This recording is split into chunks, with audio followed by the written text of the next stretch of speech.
টুকরো নিয়েছি মাংসের। এটা এখন টক দই দিয়ে একটু 1 ঘন্টার জন্য ম্যারিনেশন করে রাখবো।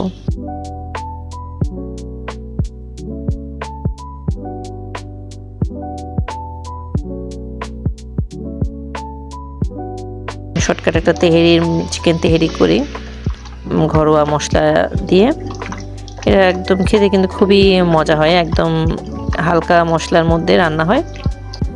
তো এই তো এখন মশলাগুলো একটু রেডি করে রাখছি। এখানে হচ্ছে এলাচ নিচ্ছি, তারপর হচ্ছে শাহি জিরা নিয়েছি।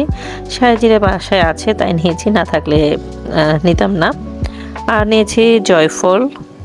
জয়ফল না থাকলে কিন্তু জয়ত্রী না থাকলে ওই যে টেস্টটা ভালো আসবে না। তো আর হচ্ছে নিয়েছি অল্প লবঙ্গ, তারপর তেজপাতা নিব, তারপর হচ্ছে দারুচিনি নেব।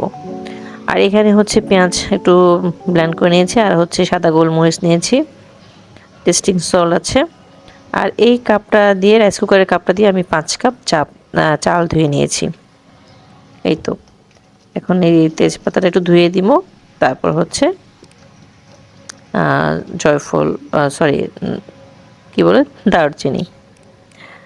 তো এই তো এখানে আমি চালটা ধুয়ে নিয়েছি, 20 মিনিটের মতো আমি ভিজিয়ে রাখবো, তারপরে পানি ঝরতে দিয়ে দিব রান্না হাইতে। তারপরে হচ্ছে লবণ দিয়েছি। লবণ দেওয়ার কারণ হচ্ছে যাতে মশলা দিলে তেলটা ছিটা না পড়ে মশলাতে পানি থাকলে। এরপরে সব মশলা দিয়ে দিলাম, গরম মশলা যেগুলো রেডি করে রেখেছিলাম একটু ভাজা ভাজা করে নিচ্ছি যাতে ফ্লেভারটা বেরিয়ে আসে। এরপর দিয়ে দিচ্ছি পেঁয়াজ বাটা। পেঁয়াজ বাটা দিয়ে ভালোভাবে একটু নাড়াচাড়া করে নিচ্ছি। এরপর এখানে মশলা সব দিয়ে দিব, আদা রসুন বাটা আর হচ্ছে জিরা। আদা বাটা দিচ্ছি 1 টেবিল চামচের মতো করে, আর হচ্ছে সবগুলো 1 চা চামচ করে দিয়েছি। তো পানি দিব, পানি দিয়ে ভালো করে এটা কষিয়ে নেব। এবার এখানে দিয়ে দিচ্ছি সাদা গোলমরিচ গুঁড়ো, তারপর ধনে গুঁড়ো 1/2 চা চামচ, সাদা গোলমরিচ গুঁড়ো দিয়েছি 1 চা চামচের মতো, পানি দিয়ে দিলাম। তারপরে একটু কষিয়ে নিচ্ছি। এরপরে কিছুক্ষণ পর দিয়ে দিচ্ছি জয়ফল গুঁড়ো দিয়েছি 1/2 চা চামচ। আর জয়ফল না দিলে আসলে জয়ত্রী না দিলে ফ্লেভারটা ভালো আসে না। এরপর দিয়ে দিচ্ছি যে মেখে রাখা মাংসটা, এবার দিয়ে ভালোভাবে সব কিছু নিয়ে কষিয়ে নিচ্ছি। কিছুক্ষণ কষানোর পরে আস্ত কিছু মরিচ দিয়েছি। এটাতে খুব সুন্দর একটা ফ্লেভার আসবে কাঁচা মরিচের। আর 2টা কি 3টা মরিচ আমি একটু টুকরো করে দিয়েছি যাতে একটু ঝাল বেরিয়ে আসে। এদিকে পানি বসিয়েছি পাশের চুলায় মাংস কষাতে। এটা 1 ঘন্টার মধ্যেই হয়ে যাবে রান্নাটা।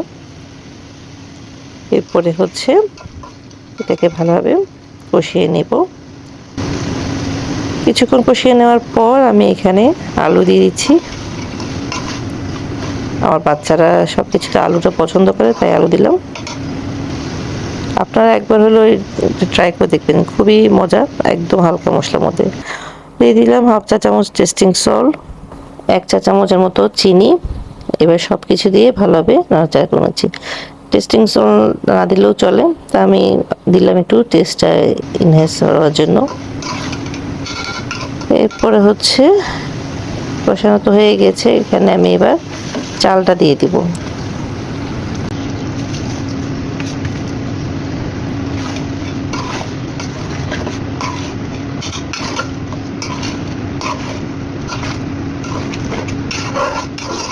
শুরুতে কিন্তু আমি লবণ দিয়েছিলাম, তারপর আরও 1 চামচ লবণ দিয়ে দিচ্ছি, কারণ যাতে লবণটা কম না হয়। চাল অনুযায়ী এখানে 2 চামচ লবণ যাবে। তারপর দুধ পাউডার দিয়ে দিলাম 2 টেবিলের মতো করে। কেওড়া জল দিয়ে দিচ্ছি। এরপর কিছুক্ষণ রাখার পরে পানি যখন শুকিয়ে এলো তারপর ঘি দিয়ে দিলাম। এখন নাড়াচাড়া করে আমি এটা দমে দিয়ে দিব।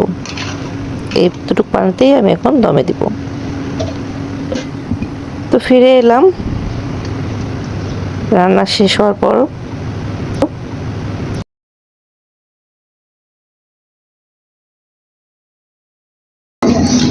ভাত হলো না টেস্ট কেমন হয়েছে এটা?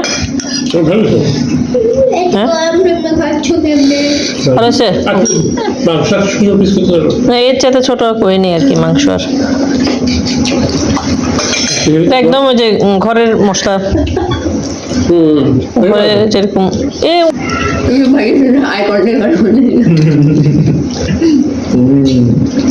আয়রা বুঝলো না, আয়রা হচ্ছে আমাদের খুব বেশি মশলা ওখানে না, মশলা একদম হালকা, একদম ঘরোয়া, অয়েলি ওখানে সবকিছু একদম অল্প অল্প করে দিচ্ছে।